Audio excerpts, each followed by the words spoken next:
Hello guys, welcome back to mister 3G vlogs. మరొక వీడియోలో మీ అందరికీ స్వాగతం సుస్వాగతం. నా పేరు త్రినాథ్. నేను ఇండియన్ రైల్వేలో టెక్నీషియన్గా వర్క్ చేస్తున్నాను. గైస్, ఈ వీడియోలో మనం RRB assistant loco pilot CBT2 safe score గురించి మాట్లాడుకుందాం. అండ్ అలాగే CBT2 ఎగ్జామ్స్ వచ్చేసి 19 and 20 మార్చ్లో ఉంది. మీ అందరికీ తెలిసిన విషయమే. మరి చాలా తక్కువ ఇంచుమించు 2 వారాలు ఉంది అనుకుందాం మనం. సో మరి ఈ 2 వారాల్లో ఎలా ప్రిపేర్ అయితే కనుక CBT2 ఎగ్జామ్ అనేది క్లియర్ చేయగలుగుతాం అనేది నా అనుభవాలు, నార్త్ సైడ్ వాళ్ళు ఎలా చదువుతారు అనేది మీ అందరితో నా అనుభవాల్ని నేను మీ అందరితో షేర్ చేసుకుంటాను. ఒకవేళ నచ్చితే కనుక తప్పకుండా ఫాలో అవ్వండి.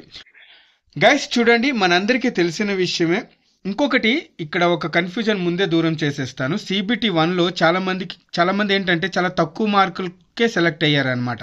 అండ్ అలాగే చాలా మందికి చాలా ఎక్కువ మార్కులు కూడా వచ్చాయన్నమాట. సో ముందే చెప్పేస్తున్నాను, CBT1లో ఎన్ని మార్కులు వచ్చాయి అనేది ఇంపార్టెంట్ కాదు. ఓకేనా? మనం CBT2కి సెలెక్ట్ అయ్యామా లేదా అనేది మాత్రమే ఇక్కడ ఇంపార్టెంట్ అన్నమాట. ఎందుకంటే మీకు తక్కువ మార్కులు వచ్చి సెలెక్ట్ అయ్యారా, ఎక్కువ మార్కులు వచ్చి సెలెక్ట్ అయ్యారా, ఇవేవి అనవసరం. ఓకేనా? సెలెక్ట్ అయ్యారా లేదా అనేది మాత్రమే ఇక్కడ చూస్తారనమాట. ఎందుకంటే ఈ మార్క్స్ అనేవి మనకి నెక్స్ట్ స్టేజ్ కోసం ఏమి కన్సిడర్ చేయరు. మెరిట్ లిస్ట్ ఉంటుంది కదా, ఆ మెరిట్ లిస్ట్ కోసం ఈ మార్క్స్ ఏమి కన్సిడర్ చేయరు. మీరు టెన్షన్ పడకండి. ఇక్కడంతా CBT2కి సెలెక్ట్ అయ్యారా లేదా అనేదే ఇంపార్టెంట్. ఓకే, ఇప్పుడు CBT2 అనేది చూద్దాం. మీ అందరికీ తెలిసిన విషయమే, CBT2 అనేది పార్ట్ ఏ, పార్ట్ బి 2 భాగాల్లో జరుగుతుందన్నమాట. పార్ట్ ఏలో ఏంటంటే 100 ప్రశ్నలు ఉంటాయి, 90 నిమిషాల టైం అనేది ఉంటుంది. పార్ట్ బిలో 75 క్వశ్చన్స్ అయితే ఉంటాయి, 60 నిమిషాల టైం అయితే ఉంటుందన్నమాట. పార్ట్ ఏ, పార్ట్ బికి జస్ట్ 10 minutes గ్యాప్లో, పార్ట్ ఏ అయిన తర్వాత జస్ట్ 10 minutes తర్వాత మళ్ళీ అదే కంప్యూటర్లో మీకు పార్ట్ బి ఎగ్జామ్ కూడా జరుగుతుందన్నమాట. ఓకేనా? సో టోటల్గా ఇక్కడ టైం డ్యూరేషన్ వచ్చేసి 2 గంటల 30 నిమిషాలు అయితే ఉంటుంది. టోటల్గా 175 క్వశ్చన్స్ అయితే ఉంటాయన్నమాట. ఓకే, ఇది క్లియర్. ఇంకొక విషయం, కొంతమంది ఏమనుకుంటున్నారంటే నెగిటివ్స్ ఉండవు అనుకుంటున్నారు. అలా ఏమీ లేదు. CBT2లో కూడా 1/3 నెగిటివ్ మార్కింగ్ అనేది ఉంటుంది. ఇది మీరు దృష్టిలో పెట్టుకొని ఎగ్జామ్ అనేది అటెంప్ట్ చేయండి. ఇంకొక విషయం అడుగుతున్నారు, అన్న తెలుగులో ఉంటుందా అంటే ఎస్, CBT2 ఎగ్జామ్ కూడా తెలుగు లాంగ్వేజ్లోనే ఉంటుంది. మీరు టెన్షన్ పడాల్సిన అవసరం లేదు. ఓకేనా? ఇంకొక విషయం ఇక్కడ చెప్పేస్తున్నాను, సేఫ్ స్కోర్ ఎంత అని మాట్లాడే ముందు ఇంకొక విషయం ఇక్కడ చెప్తూ ఉన్నాను. చూడండి, పార్ట్ ఏలో 70% అనేది మీకు కన్సిడర్ చేస్తారు. దేనికోసం? నెక్స్ట్ స్టేజ్ CBAT ఉంటుంది, సైకో టెస్ట్ అంటారు. ఓకేనా? CBAT computer based aptitude test ఉంటుంది అన్నమాట. దీంట్లో ఇంకొక 30% మార్క్స్ అనేవి మెరిట్ లిస్ట్ కోసం కన్సిడర్ చేస్తారు. బట్ దీని గురించి మనం ఇప్పుడు మాట్లాడుకోవద్దు, ఇది అనవసరం. ఓకేనా? కేవలం ఈ 70% గురించి మనం మాట్లాడుకుందాం. ఓకేనా? ఇది పార్ట్ ఏలో. ఇంకొక విషయం ఏంటంటే కనుక ఇక్కడ guys part below just qualify marks అనేవి తెచ్చుకోవాలి. పార్ట్ బిలో 75 ఉంటాయి కదా, జస్ట్ 75కి 35% అంతా ఒక 28 మార్క్స్ ఎన్నో అవుతూ ఉన్నాయి అన్నమాట. ఇన్ని మనం క్వాలిఫై మార్క్స్ వస్తే చాలు అన్నమాట. అలా అని చెప్పి దీనికన్నా తక్కువ మార్క్స్ రాకూడదు. ఇది మీరు ట్రేడ్ టెస్ట్లో గుర్తుపెట్టుకోవాలి. ఓకేనా? మినిమం క్వాలిఫై మార్క్స్ అనేవి ట్రేడ్ టెస్ట్లో మీకు రావాలి. ఇక్కడ వరకు క్లియర్. నెక్స్ట్, ఓకే, మరి సిలబస్ చూసుకున్నట్లయితే కనుక ఆల్రెడీ మీరు మ్యాథ్స్ అనేది, రీజనింగ్ అనేది ఆల్రెడీ CBT1 కోసం ప్రిపేర్ అయ్యే ఉంటారు. ఓకేనా? జస్ట్ మీరు రివిజన్ చేసుకోండి చాలు. ఓకేనా? మ్యాథ్స్ నుంచి 25 క్వశ్చన్స్ వస్తాయి, అలాగే రీజనింగ్ నుంచి 25 క్వశ్చన్స్ అయితే వస్తాయి. ఇక్కడ బేసిక్ సైన్స్ అండ్ ఇంజనీరింగ్ చాలా ఇంపార్టెంట్ గైస్. ఇక్కడ మీ అందరికీ ఒక విషయం చెప్పేస్తున్నాను, వెయిటేజ్ ఎక్కువ అన్నమాట. 50 మార్కులు ఇక్కడ వస్తాయి. కొన్నిసార్లు ఏమవుతుందంటే కేవలం ఈ బేసిక్ సైన్స్ అండ్ ఇంజనీరింగ్లో 50 మార్కులు అటెంప్ట్ చేసేసాం అనుకోండి. మ్యాథ్స్ రీజనింగ్లో చాలా మంది కొంచెం వీక్ ఉంటారు కదా, కేవలం బేసిక్ సైన్స్ అండ్ ఇంజనీరింగ్ 50 మార్కులు అటెంప్ట్ చేసేసారు అనుకోండి, CBT2 క్లియర్ అయిపోతుంది అన్నమాట. సో అలా ఉంటుంది. ఎవరిదైతే సైన్స్, బేసిక్ ఎలక్ట్రిసిటీ ఇవన్నీ బాగుంటాయో ఈజీగా ఈ 50 మార్కులు అనేవి తెచ్చేసుకోవచ్చు. ఈ 50లో కూడా 40 అనేవి ప్రశ్నలు ఉంటాయి. ఇంకో 10 లేదా 15 న్యూమెరికల్ క్వశ్చన్స్ అనేవి వస్తాయి. ఇవి మీరు దృష్టిలో పెట్టుకోండి. న్యూమెరికల్ ప్రశ్నలు వస్తాయన్నమాట. రెసిస్టెన్స్కి సంబంధించి, వోల్టేజ్కి సంబంధించి కొన్ని న్యూమెరికల్ ప్రశ్నలు అయితే వస్తాయి. అవి మీరు బేసిక్ ఎలక్ట్రిసిటీలో ఉంటాయన్నమాట. తప్పకుండా ఒకసారి మీరు చూసుకోండి. అలాగే బేసిక్ సైన్స్ అండ్ ఇంజనీరింగ్ డ్రాయింగ్కి సంబంధించి పీడిఎఫ్ అనేది మన మిస్టర్ రైల్వే లైఫ్ టెలిగ్రామ్ గ్రూప్లో నేను షేర్ చేసేసాను. ఒకసారి ఫ్రీగా మీరు అక్కడ చూసుకోండి. ఆ పీడిఎఫ్ డౌన్లోడ్ చేసుకోండి. మీకు నచ్చితే కనుక అది వన్స్ చెక్ చేసుకోండి. ఓకేనా? అది ఇంకొక విషయం నేను ఇక్కడ చెప్పేస్తున్నాను. ఈ బేసిక్ సైన్స్ అండ్ ఇంజనీరింగ్ డ్రాయింగ్కి సంబంధించి ప్రీవియస్ ఇయర్ క్వశ్చన్స్ ఉంటాయన్నమాట. ఓన్లీ బిట్స్ ఉంటాయి అందులో. ఈ బిట్స్ ఎందుకు చదవమంటున్నానంటే, మీకు చూడండి గైస్, చాలా తక్కువ టైం ఉంది. 2 వారాలు ఉంది. థియరీ చదివేంత టైము మీ వద్ద లేదు. ఓకేనా? ఎందుకంటే థియరీ చదివామనుకోండి, ఆ థియరీ నుంచి ఎక్కడి నుంచి ప్రశ్నలు వస్తాయి అనేది మీకు తెలీదు. సో ఇలా మీకు తెలియాలి అంటే కనుక తప్పకుండా మీరు ప్రీవియస్ ఇయర్ క్వశ్చన్ బ్యాంక్ ఉంటాయి, వాటి యొక్క హెల్ప్ అనేది తీసుకోవాలి. అలా తీసుకుంటున్నప్పుడు మీరు బిట్స్ ప్రిపేర్ అవుతున్నారు. ఒక బిట్స్ మీకు కనిపించింది, ఆ బిట్స్ మీరు ప్రిపేర్ అవుతున్నారు. ఆ బిట్స్కి సంబంధించిన ఆన్సర్ ఏదైతే ఉంటుందో ఆ ఆన్సర్కి సంబంధించిన టాపిక్ అనేది మీరు కవర్ చేసేయండి. ఓకేనా? సో ఇదన్నమాట. ఈ బిట్స్ చదువుతున్నప్పుడు దాని యొక్క ఆన్సర్ మీకు తెలుస్తుంది కదా, ఆ ఆన్సర్ యొక్క టాపిక్ మొత్తం కవర్ చేసేయండి. ఇలా చేస్తే కనుక చాలా స్మార్ట్ వర్క్ అవుతుంది. అండ్ అలాగే చాలా త్వరగా మీది basic science and engineering drawing అనేది చాలా త్వరగా కంప్లీట్ అయిపోతుంది.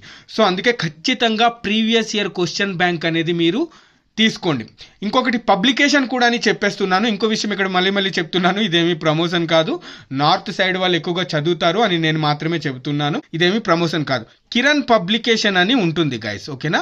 కిరణ్ పబ్లికేషన్ ఇంగ్లీష్ మీడియంలో ఉంటుంది. దీంట్లో ఏంటంటే ఇప్పటి వరకు అసిస్టెంట్ లోకో పైలట్ CBT 2 ఎగ్జామ్లో అడిగిన basic science and engineering questions bits రూపంలో ఉంటాయన్నమాట. ఆ బుక్ యొక్క సహాయం మీరు తప్పకుండా తీసుకోండి. ఓకేనా? చాలా బాగుంటుంది. ఆన్సర్స్ చదవండి, దాంట్లో బిట్స్ చదవండి. బిట్స్ చదువుతూ ఆ బిట్స్ యొక్క ఆన్సర్ టాపిక్ని కవర్ చేస్తూ వెళ్ళండి. దీనికన్నా ఇంకా ఐడియా నేను ఏమీ ఇవ్వలేను, ఎందుకంటే నార్త్ సైడ్ వాళ్ళు ఇలానే చదువుతారన్నమాట. ఇది ఓకే. నెక్స్ట్ మనం ట్రేడ్ టెస్ట్. ఈ ట్రేడ్లో ఎవరైతే ఏ ట్రేడ్ సెలెక్ట్ చేసుకున్నారో వాళ్ళు ఆ ట్రేడ్ మాత్రమే చదువుకోండి. ఎందుకంటే జస్ట్ క్వాలిఫై మార్క్స్ అనేవి రావాల్సి ఉంటుంది. 75లో కేవలం ఒక 28 మార్కులు వస్తే సరిపోతుంది. అలా అని చెప్పి థియరీలో మీరు టైం వేస్ట్ చేసుకోవద్దు. ఇది కూడా నేను చెప్తున్నాను. మీరు ఒకవేళ రెఫ్రిజిరేటర్ ఇచ్చారు, రెఫ్రిజిరేటర్ గురించే చదవండి. డీజిల్ మెకానిక్ ఇచ్చారు, డీజిల్ మెకానిక్ థియరీనే చదవండి. ఎలక్ట్రీషియన్ ఇచ్చారు, బేసిక్ ఎలక్ట్రిసిటీనే చదవండి. ఓకేనా? వేరే సబ్జెక్ట్స్ చదివి టైం వేస్ట్ అనేది మీరు చేసుకోకండి. ఎందుకంటే చాలా తక్కువ టైం అయితే మీకు ఉందన్నమాట. ఇది మీరు గుర్తుపెట్టుకోండి. ఇక్కడ కూడా మీరు బిట్స్ బ్యాంక్ సహాయం తీసుకోండి. ట్రేడ్ టెస్ట్ యొక్క బిట్స్ బుక్ వస్తుంది, previous year question bits book వస్తుంది. తప్పకుండా దాని యొక్క సహాయం తీసుకోండి. ఎందుకంటే మీ వద్ద చాలా తక్కువ టైం అనేది ఉంది. ఇది మీరు గుర్తుపెట్టుకోండి. ప్రీవియస్ ఇయర్ ఇప్పటి వరకు ALP assistant loco pilot CBT 2లో అడిగిన ప్రీవియస్ ఇయర్ క్వశ్చన్స్ బ్యాంక్స్ ఉంటాయి. దాని యొక్క సహాయం మీరు, ఆ బుక్స్ యొక్క సహాయం మీరు తీసుకోండి గైస్. ఓకే. నెక్స్ట్ ఇప్పుడు మనం చూద్దాం సేఫ్ స్కోర్ ఎంత.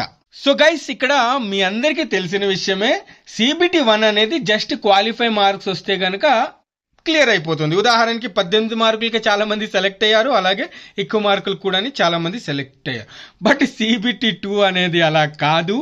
CBT 2లో చాలా ఎక్కువ మార్కులు తెచ్చుకోవాల్సి ఉంటుంది. ఎందుకంటే మెరిట్ లిస్ట్ అనేది CBT 2 పార్ట్ A ద్వారా కన్సిడర్ చేస్తారన్నమాట. ఇంకో విషయం ఇక్కడ మీకు చెప్పేస్తున్నాను. ఒకవేళ CBT 2లో పార్ట్ Aలో మీ స్కోర్ చాలా బాగుంది, సో అలాంటప్పుడు సైకోలో కొంచెం మిస్టేక్స్ అయినా సరే పర్వాలేదు, మీరు ఎగ్జామ్ అనేది క్లియర్ అయిపోతుంది అనమాట. ఇది నేను మీకు చాలాసార్లు చెప్పాను. ఎందుకంటే ఆల్రెడీ నేను కూడా మీకు ఒక ఎగ్జాంపుల్ ఇచ్చాను. నాది కూడా మెరిట్లో CBT మెరిట్ ఎగ్జామ్లో చాలా మంచి మార్కులు వచ్చాయి. సైకో టెస్ట్ నాది కొంచెం అటు ఇటు అయ్యిందనమాట. నేనేంటి సెలెక్ట్ అవ్వను అనుకున్నాను, బట్ అలా ఏమీ లేదు, నేను సెలెక్ట్ అయిపోయాను అనమాట. అది సో ఓకే. ఇప్పుడు మనం సేఫ్ స్కోర్ ఎంత అనేది చూద్దాం. సో గైస్, UR వాళ్ళు ఒక 65 మార్కులు అటెంప్ట్ చేసి రండి. ఓకేనా? 65 మార్కులు. నేను కేవలం పార్ట్ A చెప్తున్నాను, 100కి చెప్తున్నాను. ఓకేనా? పార్ట్ Aకి సంబంధించే చెప్తున్నాను. 100కి UR వాళ్ళు 65 మార్కులు రా స్కోర్ చెప్తున్నాను. ఓకేనా? బ్రాకెట్లు ఇక్కడ రాసేసాను. రా స్కోర్ అనమాట, నార్మలైజేషన్ స్కోర్ కాదు, రా స్కోరు. UR 65 వస్తున్నట్లయితే గనక అంతకన్నా ఎక్కువ గెస్ చేసి క్వశ్చన్స్ పెట్టకండి. ఓకేనా? ఇదన్నమాట. ఒకవేళ పేపర్ మీది హార్డ్గా ఉంది అనుకుందాం. ఏంటి పేపర్ మీది హార్డ్గా ఉంది అనుకుందాం, అప్పుడు 55 వరకు మీ స్కోర్ వెళ్తే గనుక, ఓకేనా, 55 వరకు మీ స్కోర్ వెళ్తే గనుక ఎక్స్ట్రా ఒక్క క్వశ్చన్ కూడా గెస్ చేసి పెట్టకండి, ఓకేనా, ఇది క్లియర్. నెక్స్ట్ ఓబీసీ వాళ్ళకి చెప్తూ ఉన్నాను, 63 రా స్కోర్ వస్తే గనక సేఫ్ స్కోర్లో ఉంటారు మీరు, ఎగ్జామ్ అనేది మీది క్లియర్ అయిపోతుంది, ఓకేనా. లేదు 63 నా ద్వారా అవ్వట్లేదు అంటే గనక ఒక 54 ప్రశ్నలు, ఓకేనా, ఒక 54 ప్రశ్నలు ఎక్యురేట్గా మీకు అవుతూ ఉన్నట్లయితే గనక ఒక్క ప్రశ్న కూడా గెస్ చేసి పెట్టకుండా వచ్చేయండి, ఓకేనా, ఎగ్జామ్ అనేది క్లియర్ అయిపోతుంది. నెక్స్ట్ ఈడబ్ల్యూఎస్ వాళ్ళు 60 మార్కులు అనేది సేఫ్ స్కోరు, ఓకేనా.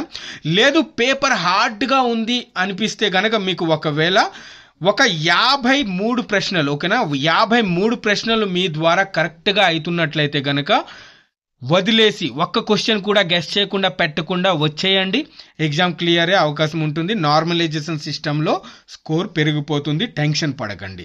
నెక్స్ట్ ఎస్సీ ఎస్టీ వాళ్ళు సేఫ్ స్కోర్ వచ్చేసి 55 మార్కులు రా స్కోరు, ఓకేనా. లేదు పేపర్ హార్డ్గా ఉంది అనిపిస్తే గనక మీ ద్వారా ఒక 50 ప్రశ్నలు, ఓకేనా, 50 ప్రశ్నలు కరెక్ట్గా అక్యురేట్గా అవుతున్నట్లయితే గనక ఒక్క ప్రశ్న కూడా గెస్ చేసి పెట్టి రావద్దు, ఇది మీరు గుర్తుపెట్టేసుకోండి. 50 కనుక మీకు అవుతున్నట్లయితే కనుక వదిలేసి వచ్చేయండి, తప్పకుండా ఎగ్జామ్ అనేది క్లియర్ అయిపోతుంది. వీటన్నిటితో పాటు తప్పకుండా పార్ట్ బిలో క్వాలిఫై మార్క్స్ రావాలి, దీన్ని కూడా మీరు దృష్టిలో పెట్టుకొని ఎగ్జామ్ అనేది అటెంప్ట్ చేయండి గైస్. మిగతా అన్ని విషయాలు మీకు తెలిసిందే. నార్త్ సైడ్ వాళ్ళు ఎలా టార్గెట్ పెట్టుకొని చదువుతారు, ఏ బుక్స్ చదువుతారో అనేది మాత్రమే చెప్పడం నా ఉద్దేశం ఈ వీడియోలో, ఓకేనా. ఆల్రెడీ మీ అందరూ ఎగ్జామ్ క్లియర్ చేశారు, మీకు ఏదో ఒక ఐడియా ఉండే ఉంటుంది, ఆ స్ట్రాటజీనే ఫాలో అయిపోండి. ఒకవేళ నా స్ట్రాటజీ మీకు నచ్చితే కనుక ఇది కూడా ఫాలో అవ్వండి, ఓకేనా. ఇది గైస్, ఓకే, మరి ఉంటాను నెక్స్ట్ వీడియోలో మళ్ళీ కలుస్తాను, అంతవరకు సెలవు, బాయ్, జై హింద్.